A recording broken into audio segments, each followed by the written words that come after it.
Alright guys, so you just had your brakes done 6 months ago and now they're squealing like crazy. Well, this is an 06 Caravan back here, and this happens quite often because they make such hard brake pads sometimes, like ceramic. There's like 3 or 4 different grades. Anyway, I'm going to show you today how to service your brakes and possibly get rid of your squealing brakes. It's not a 100% guaranteed method, but it does work. And if you install them right the first time, you shouldn't have a problem with squealing brakes. Anyway, let's get this wheel off and this car jacked up and we'll get at her. Now, different grades of brake pads are used on different style of rims. Usually use metallic or semi-metallic on aluminum wheels. You can see this car right here probably has, it could be non-metallic. You can see the amount of brake dust on the wheel. Just cheap brakes. That could be possibly why I have trouble with it. To stop this dust, you would use like a metallic or semi-metallic, or we'll find out when I get it apart here. When we start servicing them, you'll see what I mean by metallic. Anyway. Alright, so why are these brakes squealing so bad? Sounds like metal on metal. Not really, but to the untrained person, that's what they think. They think it's metal on metal. It actually makes a very loud, high-pitched squeal. Metal on metal brake pads make like a grinding noise, totally different. But anyway, so what's going on with this? Okay, now it looks like they lube the thing up because I see some grease here, which is good. These points will all have to be cleaned up. You can see the anti-squeal or anti-vibration backing they got on there.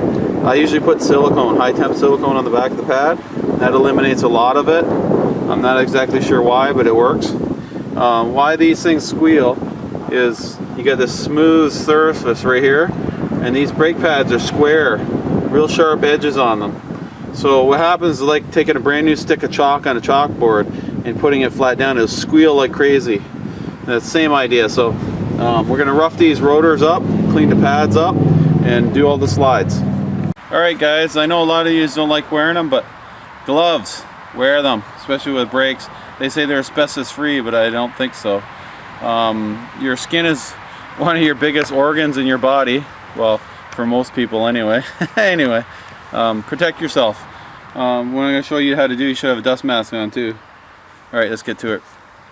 Okay, so on this Chrysler, we're just going to pop these locking tab thingies out of here. Anti-rattle clip, whatever the hell you want to call it. Get that out of the way. There's 2 Allen key bolts in behind here. Just a second, I'll move you guys so you can see it. Okay, this is from behind. There's 2 slider pins right here. We have to make sure these are clean too. Anyway, take them out. Okay, there's 1 pin, slider pin. Now, if these were all rusted and pitted, we're going to have to clean this up anyway and put new lube on it. But if they were rusted, you would take a wire wheel on your bench grinder and clean it up really good, and then put it back, like put more new grease on it. Looks like you use white lithium or something on this one. Now, another point to mention is that these 2 slider pins, one on the top, one on the bottom, down there, if they're seized up, your inside pad is going to be thin and the outside pad will be thick, because this thing here has to slide back and forth as the pads wear down. It has to have the ability to move on these pins.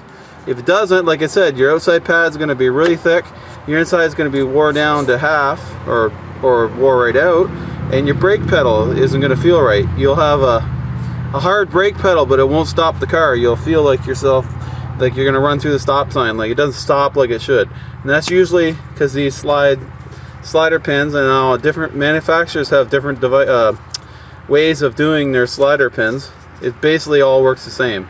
If they seize up, and a lot of times the pin itself might be alright here, but inside where this rubber goes inside the caliper, that can actually rust in there. So what you end up doing is pulling the rubber out of the housing, and then take a Dremel tool or a wire brush, like on a drill, small one, and clean the bore up, and then put some kind of anti-rust coating on it, like a lube.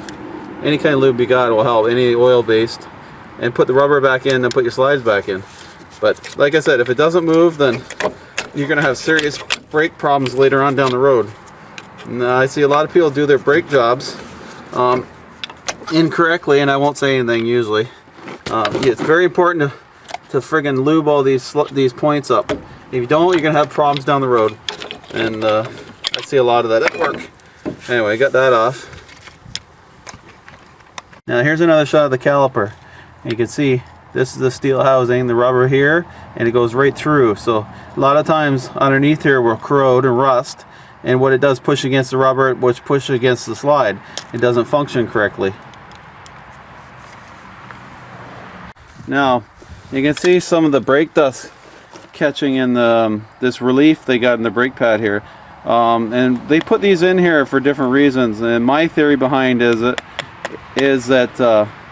they put that in to keep the brake pad from squealing. They won't have such a long surface. So this needs to be cleaned out, and what we're going to come and do is take some 80 grade sandpaper and resurface these pads a little bit. That's why we want the gloves on and your mask on. You could even spray soapy water on it so it doesn't get airborne, which is probably a good idea.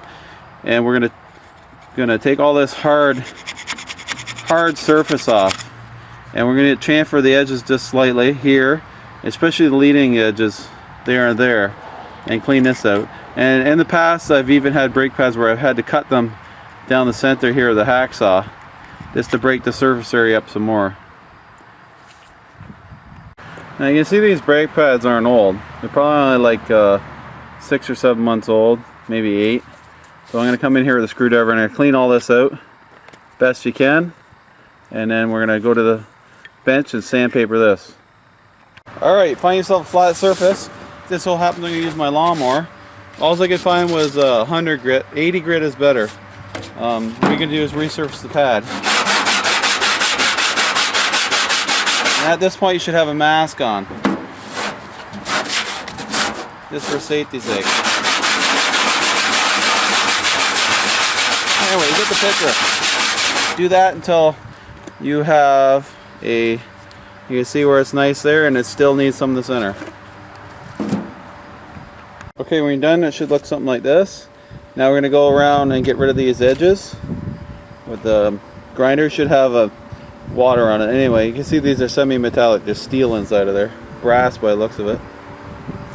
Now if you wanted to, you could use sandpaper to do your edges to get rid of them, round them off a bit so they're not so sharp, and even do the center one. These ones are most important. And if you got a wire wheel, you can clean these up and lube this part again. Yeah. Okay, so when you're done, you're gonna end up with something like this. Oops, sorry, get in camera here. And a lot of new pads you buy, some of the edges will be chamfered already, and I've seen a lot of brake shoes like that too. There's a reason they do it. Alright, this step, you need to rough up the glazed rotors a bit, and some people wonder why you do that. It just helps the brake pad seat into the rotor better, because you get a brand new rotor right from the box. It's got cross hatching on it. That's to help the pads break into the rotor. So we're going to do the same thing. A lot of times you don't have to take the caliper shoe off. I'd like to get this rotor right out of there, but if I don't have the socket, I think it's 7/8. Anyway, you need to clean these right up here too. I'm going to use my little hand grinder. Go in here, cleaned all this up. You can tell they had grease on it, but we're going to put new stuff. You still get rust in there. So we're going to resurface this and clean those slides up, and then we'll reassemble. Always make sure your piston pushes back too before you take it out the car.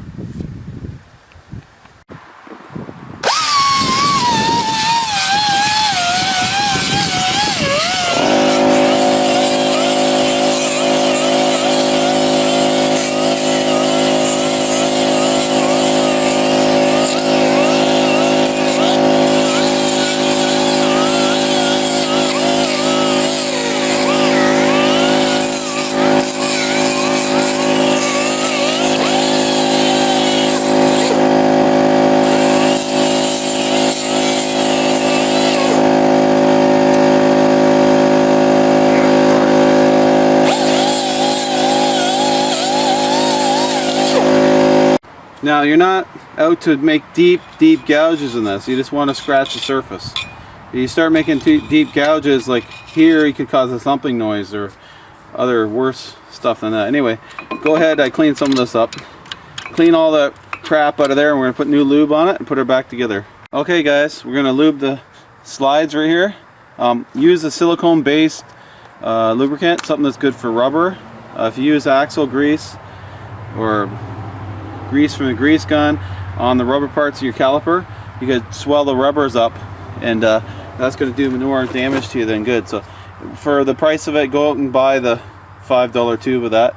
It'll last you a lifetime. I had this one for friggin' probably I don't know, 10-15 years now. Of course I don't do, well, probably 5 or 10 anyway. So let's lube her up. Alright, trying to get a whole lot on the friggin' rotors, so that's not good either, but you want to coat the surface. If you put too much, it's going to collect dirt and dust and everything, but definitely want to keep them from rusting, especially if you've got down to bare metal again. Sometimes when you're servicing brakes, you'll see where the pad, not so much this style, but there's another style we got bars. You can actually see where the pads have wore into the caliper shoe, and that'll cause a rattling noise sometimes. What you do with that is you take the MIG welder after you ground it down with something like this, and then you MIG weld in there, and then you grind it flat again. You can bring it back to 100% again.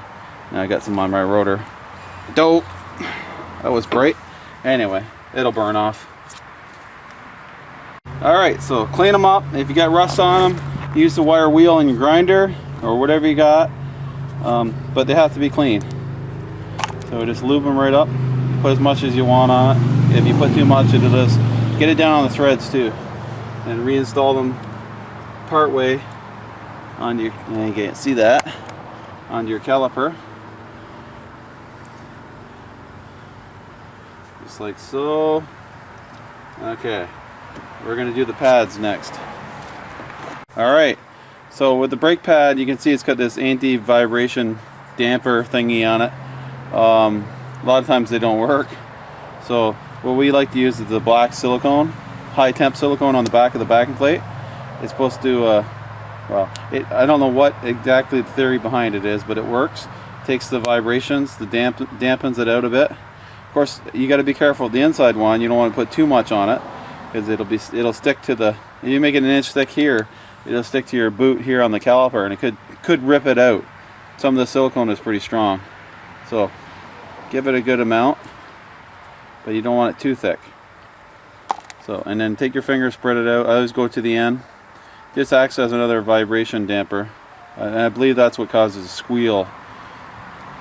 Hard brake pads. It seems to help. So this is just a little trick we used to do. Maybe one of you can tell me why exactly it works, but it does. Just like that. Do that to both of them and reinstall the brake pads back into the where they go. Try not to touch your crappy hands on there. So I reinstalled the brake pads onto the rotors. You can see it's all lubed up. Black silicone, anti-rattle, whatever that thing is supposed to be. Back in place. Pins torqued up. Should torque them. There's probably a torque to it. I usually do it by hand, but anyway, I'm pretty sure everybody does that. Put your wheels back on. If you have aluminum rims, make sure your hub doesn't have corrosion on it around here and around where the rim sits on the backside, like right in here. They can cause trouble, and they can actually come back off loose again and fall off your car. So it's worthwhile using a torque wrench on your wheels. And if you got aluminum wheels, do 100K, then retorque them. Okay? Talk to you guys later. Hope you like that. Please comment. I always love your comments. I read every one of them. I try to answer them all. So comment, rate, and if you haven't done so, subscribe, because we have things like this we work on. Tankenstein. So I'll be getting back on that. I have a gasket for my fuel cell now, so we'll be putting that on this weekend. Hopefully I can take it for a little test rip with a track falling off. So let's give her. Talk to you guys later. Bye.